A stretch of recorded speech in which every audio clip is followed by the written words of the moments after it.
My name is Ted Whittock.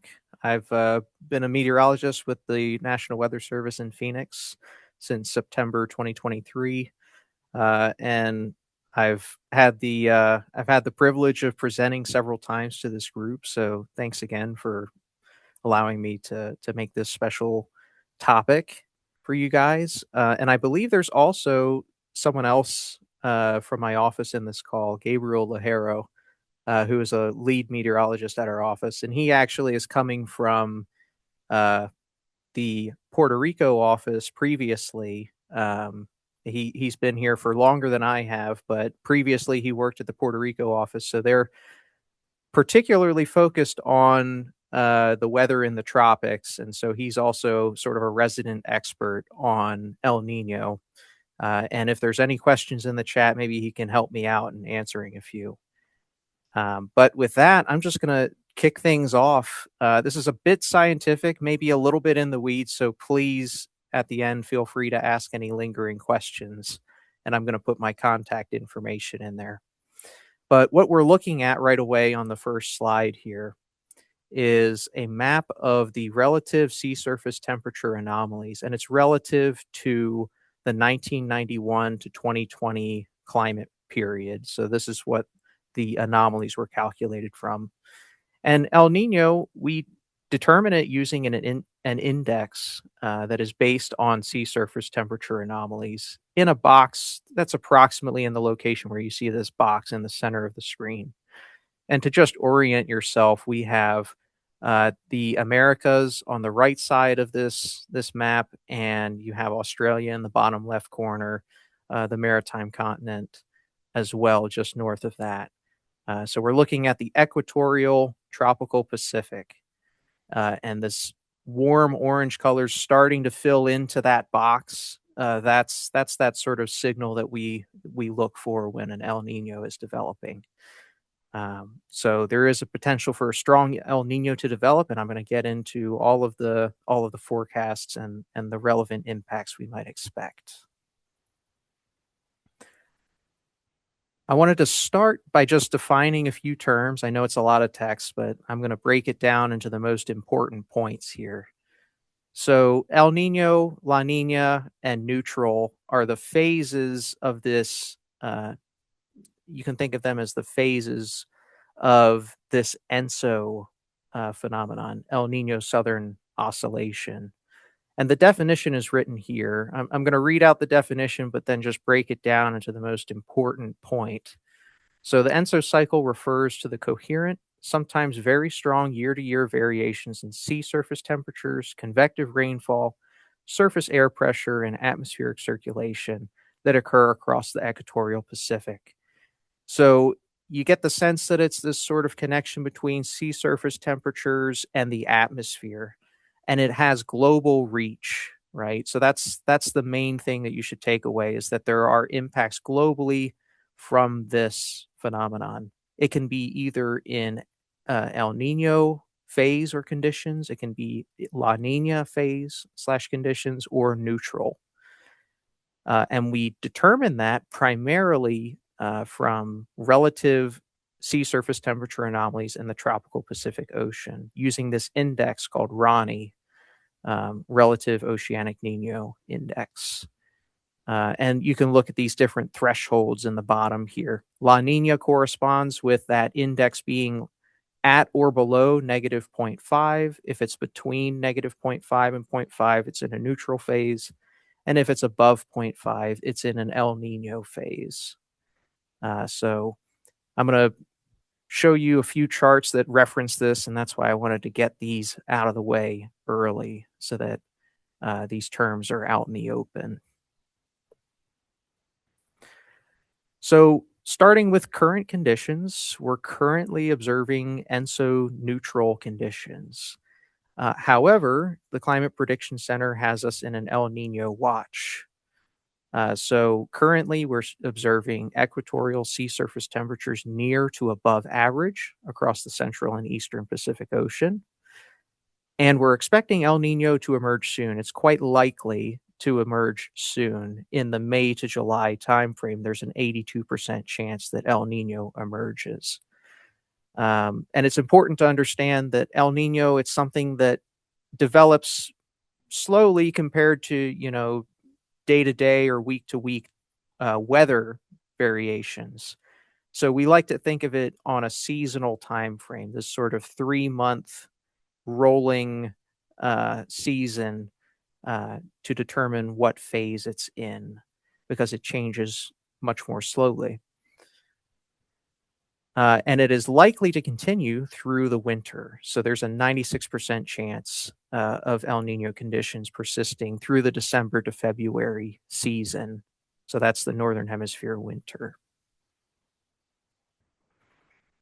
And here's a chart just to show you those probabilities. So the gray columns in this chart represent the chance of neutral conditions, and the red columns represent the chance of El Nino conditions.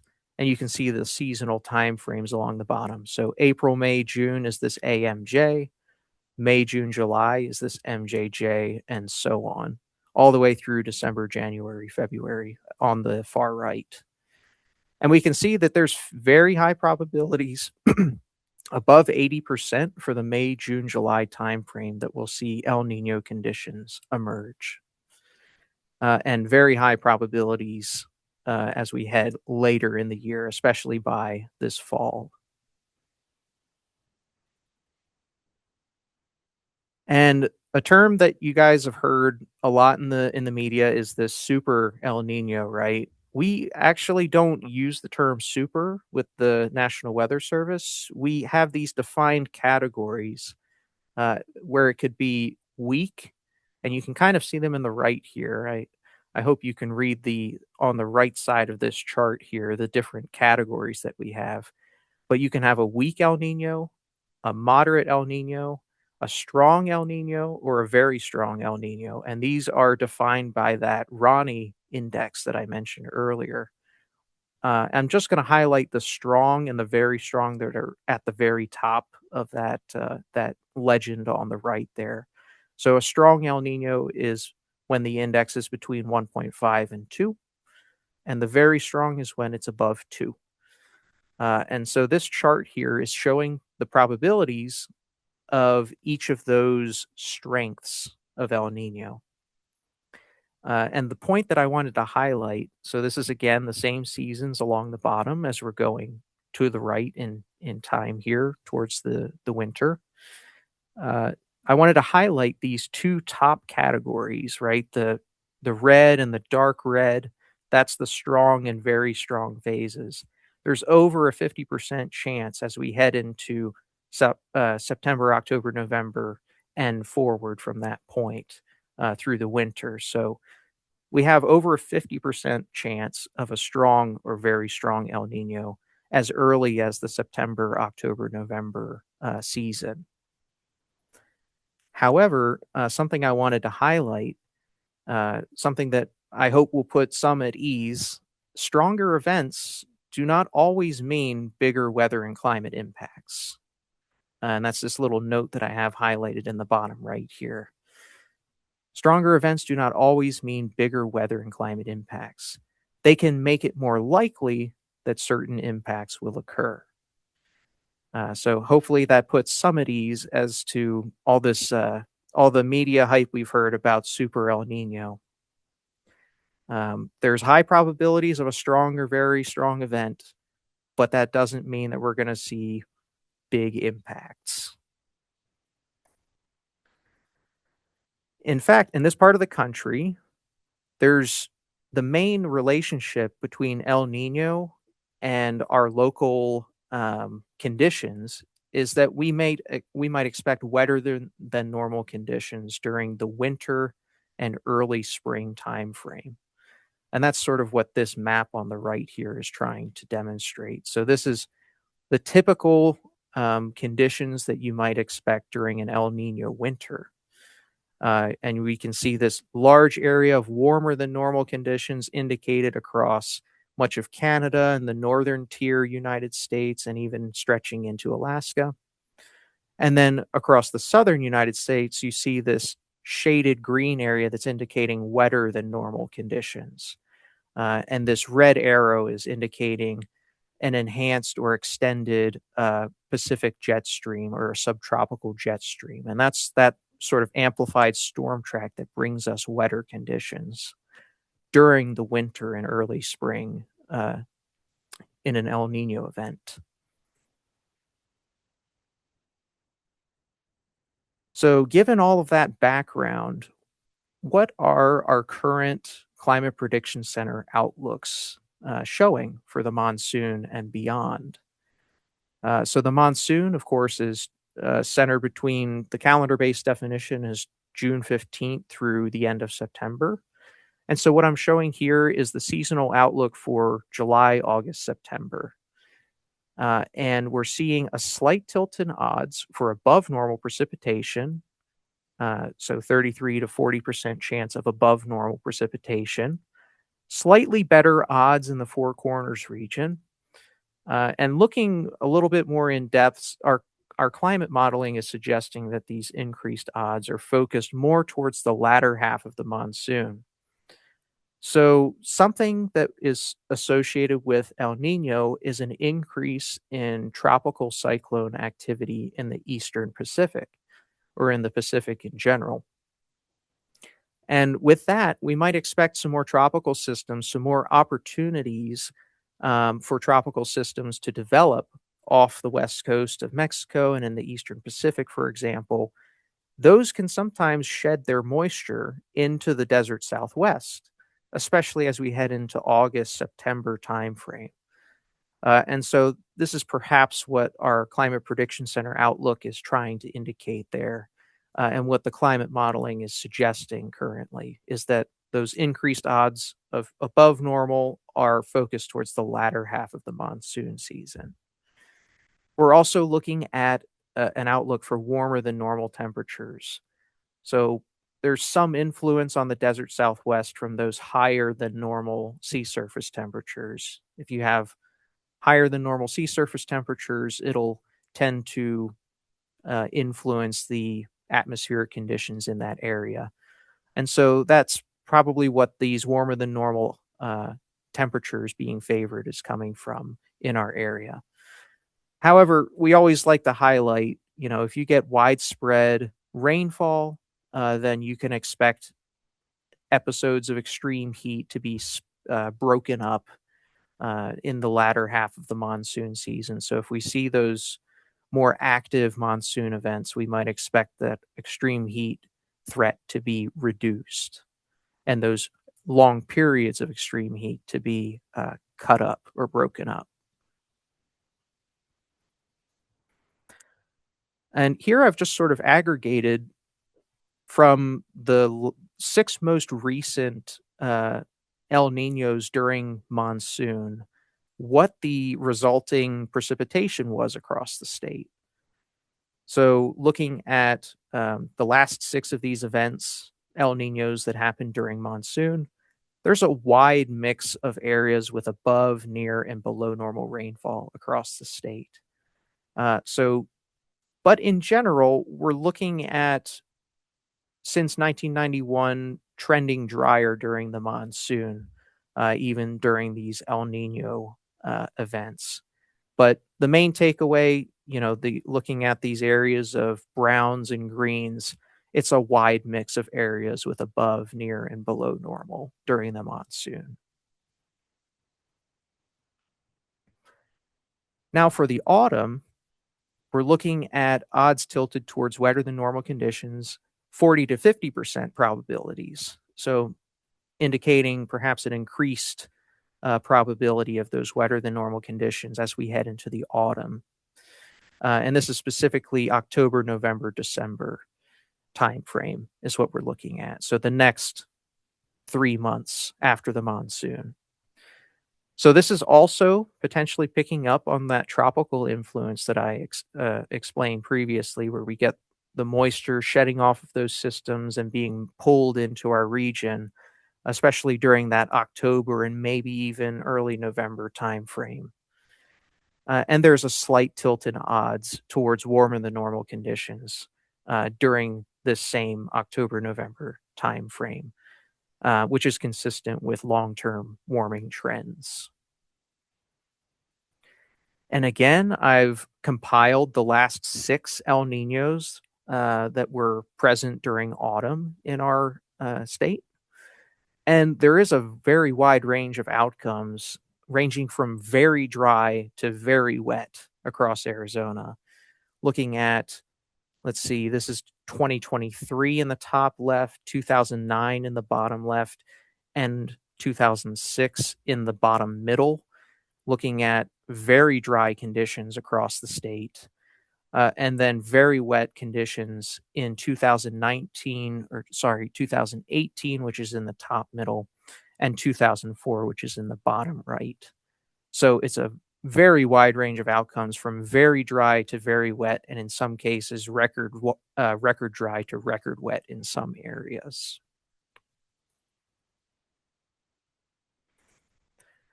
Now, looking at the winter early spring time frame, so this is specifically January to March, looking at those same CPC outlooks for this time frame, odds continue to be tilted towards wetter than normal conditions, 40 to 50% probabilities, which is consistent with a typical El Nino. So this is the time of year where the relationship between El Nino and precipitation is strongest in our part of the country.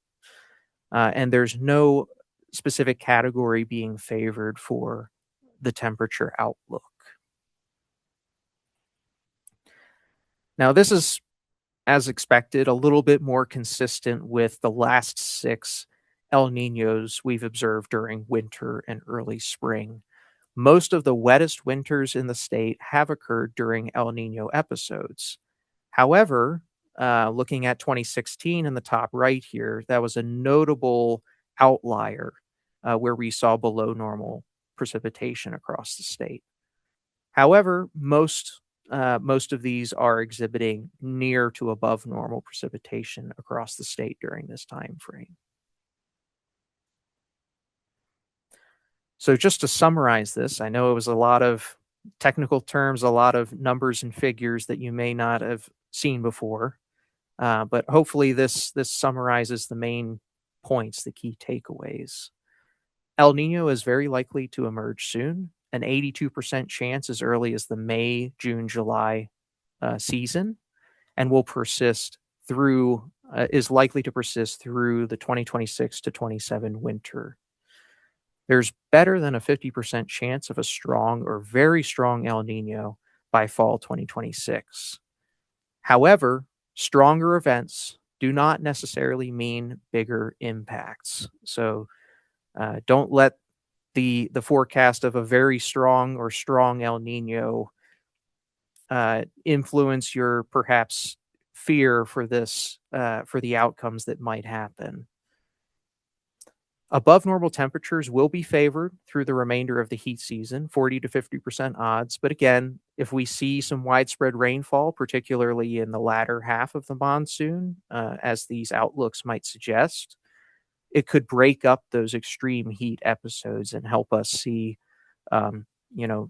prevent those longer periods of extreme heat. And finally, odds are tilted towards wetter than normal conditions. However, the most reliable and they're tilted towards wetter than normal through the winter. However, the most reliable relationship is between El Nino and precipitation during the winter and early spring. So just keeping in mind that the relationship is strongest during that winter, early spring time frame.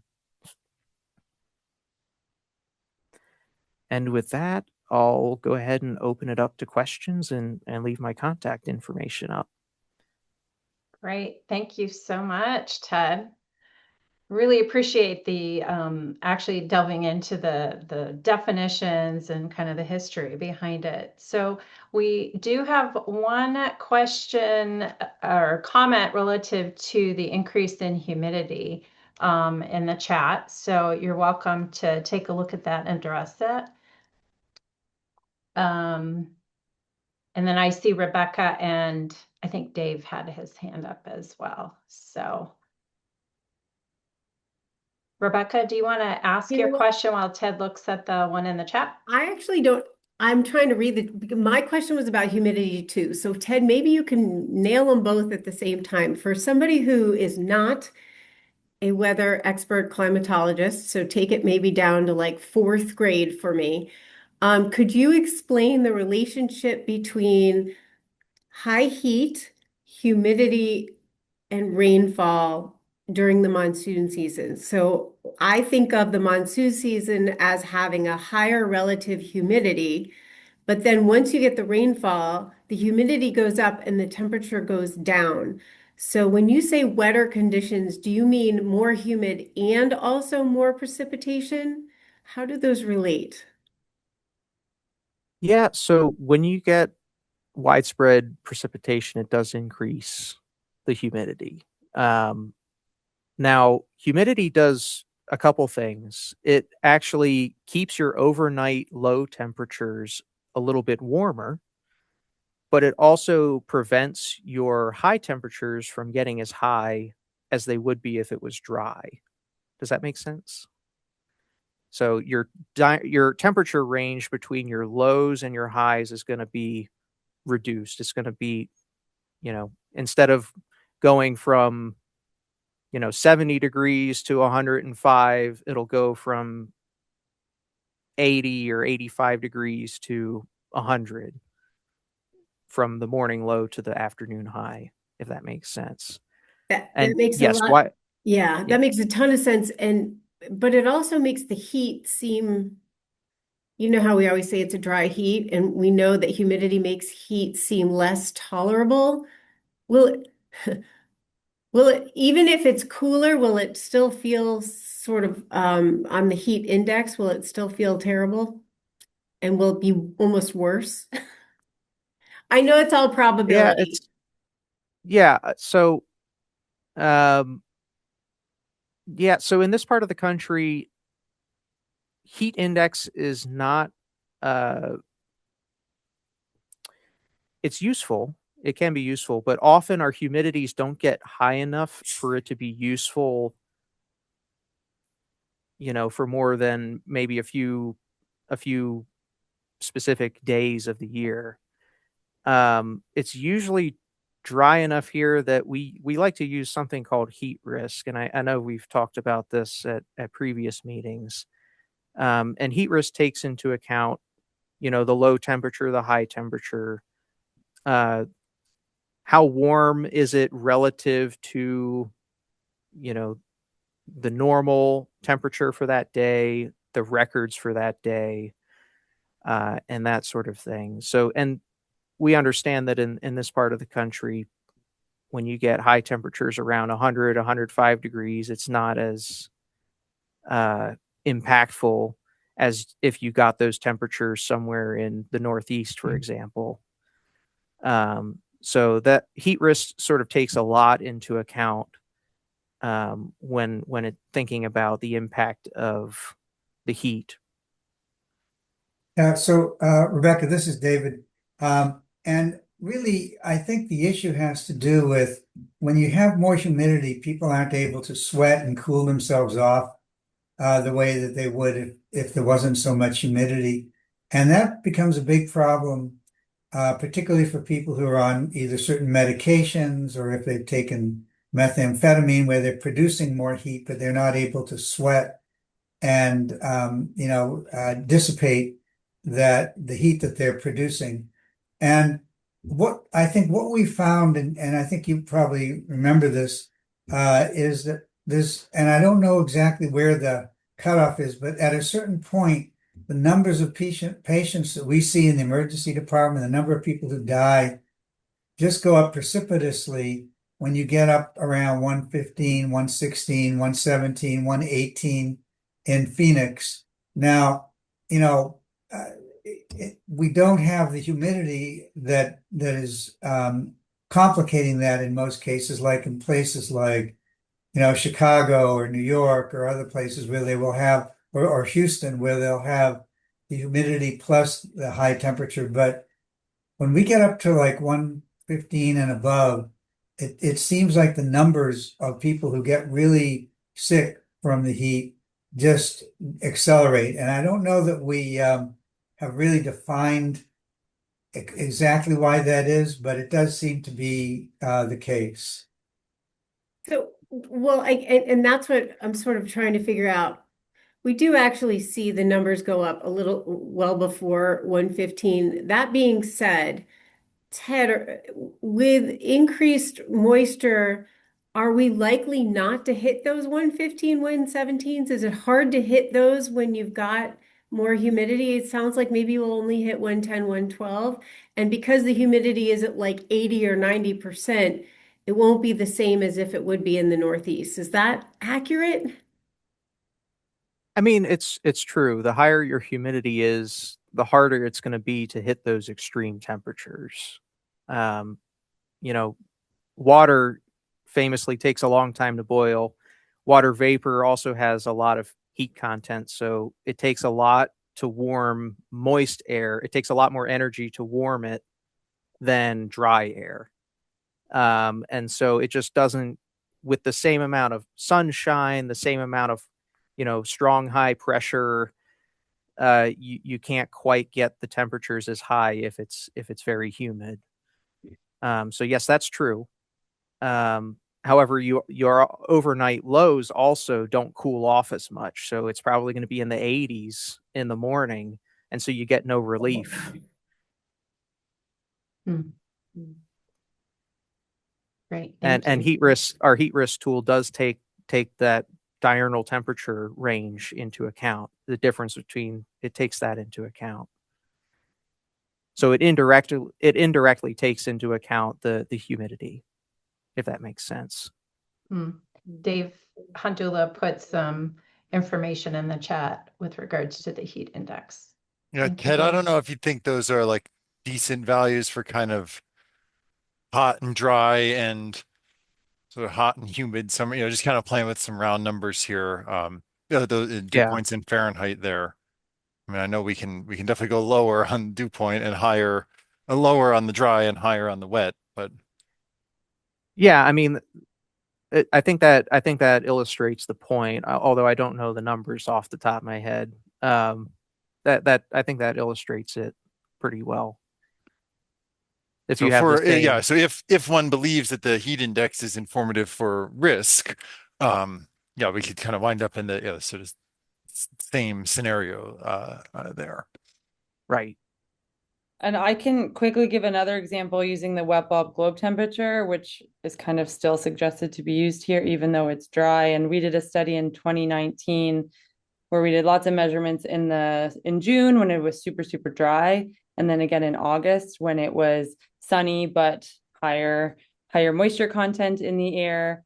And even though it was lower temperatures in August, the WBGT thresholds were hit much more and routinely throughout the day because of the higher humidity than in June when almost no threshold was hit, even though it was very hot out, but the humidity was so low. And so that demonstrates what David Sklar was getting at with how much more stressful the higher ambient humidity is on the body because we're not evaporating the sweat off our skin. It's kind of dripping off our skin instead. So it's inefficient for cooling. And that's how I would kind of describe it and use some actual data collected location specific, but it's again just from the 2019 season. And I don't think we had a super strong monsoon that season. We did get a whole week in August with higher humidity, but fully clear skies to compare to our whole week in June. So just one example. Yeah, Thank you. absolutely. Any other comments before we go on to the next question? I want to make sure we keep moving ahead. I might share a chart that Mhm. shows the relationship between heat risk and heat related illness. This is something that we update frequently at our office. And we might have some of the Maricopa County Department of Public Health partners that share their heat related illness preliminary numbers with us. I'll show the one for last year because I know that we have permission to share it if that's okay. Sure, go Okay. ahead. I'll throw that up now. Okay. Let's see. Question. I was going to say, Kath Noble has a question that Yeah. she posted in the chat real quick, Have Kath go Patricia. first. Yeah, it says, can you talk about the strength of wind events connected to El Nino? Can I say something? The I just wanted to say that wind events are especially can be impactful for mobile home owners, Yeah, communities. absolutely. That's Yeah. that's So why I'm asking. we do when it comes to damaging winds, if we're expecting damaging winds, um, mobile homes are not safe, of course. They can be heavily damaged or even destroyed in some wind events. And I know that was the case with the Tempe microburst. There was significant damage to several mobile homes. And, we recommend for those folks to have an alternative shelter when there's something like that in the forecast. If they get a warning from our office for that sort of event, to have an alternate shelter that they can go to. But it's unfortunate that mobile homes, they're just not safe against these winds, and so they have to seek alternate shelter when that happens. Um, Now, there's not a strong relationship between El Nino and the likelihood of damaging wind events. But again, we might see more activity in the latter half of the monsoon season due to that increase in tropical activity. So that's the sort of time frame I would recommend for heightened awareness. Thank you. Patricia. Sorry, I had to find my unmute. Um, One of the things that I was thinking about here too, as we were talking, is that, I do know that a lot of people that we care about do experience these weather events directly, but also a lot of people experience them indirectly through their homes and their ability of their, keeping homes cool. And that does also change with humidity as well. Like our air conditioning units also start acting different in different humidity conditions. Ted's nodding his head. Yeah. So So there was, so if you yeah, want to there's, speak to that a little bit. yeah, actually, my manager at my office, he grew up in the area. He's a local. And when he was growing up, he had a swamp cooler. That's all he had. He didn't have central air. And that just doesn't cut it when it gets humid here. If you increase the humidity, the evaporative cooling from a swamp cooler, it becomes so much less effective. And so that just doesn't cut it here. And if you don't have access to central air, um, that's you need to seek it out. Mm-hmm. Yeah. So when it gets humid, that's definitely something to be concerned with. And just 50 years ago, or 40 years ago, when my manager was a kid, that's all they had. Yeah, and we do have, I know online, some of the various providers. So I see Travis with his hand up, that provides some of those important services for weatherization. So Travis? Oh, you're on mute. Sorry. Sorry, I thought I clicked it. My bad. Hey, everybody. Travis Eckenberg, Arizona Department of Housing. I'm the weatherization program manager for the state. Um, yeah, you're absolutely right. When I moved here in 2000 from San Diego, and my wife's dad, grandfather, they were all local and natives here, and the swamp coolers would work, from I would say April through basically to the end of July. And then, once monsoon came through, you'd switch over to the HVAC systems to extract the humidity out of the home and actually cool it down. We don't see that anymore, with the increase of people and golf courses and just, general moisture in the air plus the monsoons. Um, so there's that. But then when switching from evap coolers to HVAC systems, you're going to see increases in electric cost. So, what was a 120 system is now a 220. And you're just, using more energy, more electricity, higher cost, for that comfort piece. And that's been a huge battle for low and limited income households.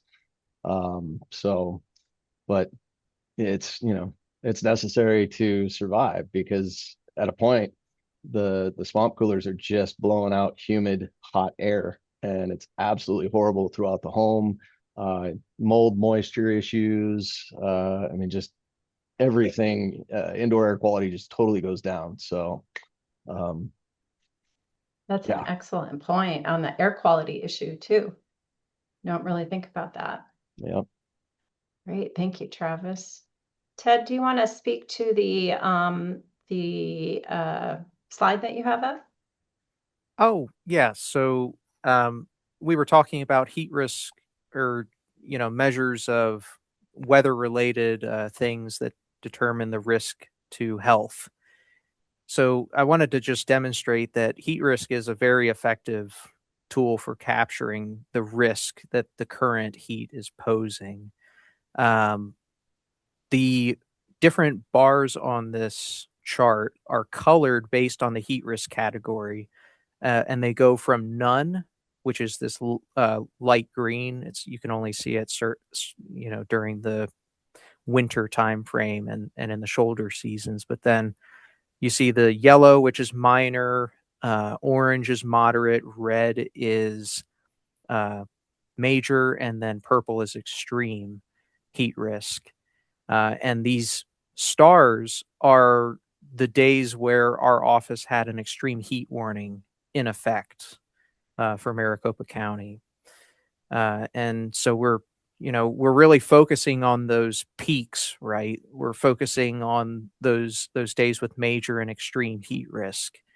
But you see spikes even when the heat risk goes to moderate just for a few days. You see them, especially in the as we're moving into the heat season on this chart here. And this is just 2025. So this is just one example. And the charts correspond to the fraction of total hospital visits on that given day. And then also in the background here, I have the high and low temperatures that were observed at Phoenix Sky Harbor. So just wanted to demonstrate sort of the effectiveness of the heat risk tool. Great, thank you. I know we're going to have to move on. So I just want to thank Ted for his excellent presentation. A lot of wonderful information. I did record the presentation, so we will make this available. And Ted, do you mind putting your contact information in the chat so folks can follow up with you? We always Absolutely. appreciate your expertise in helping to understand the complexities. I think to Rebecca's point, between heat and humidity, the health impacts and so forth are really important. So thank you for taking the time to go through that with us. Absolutely. Thank you for having me.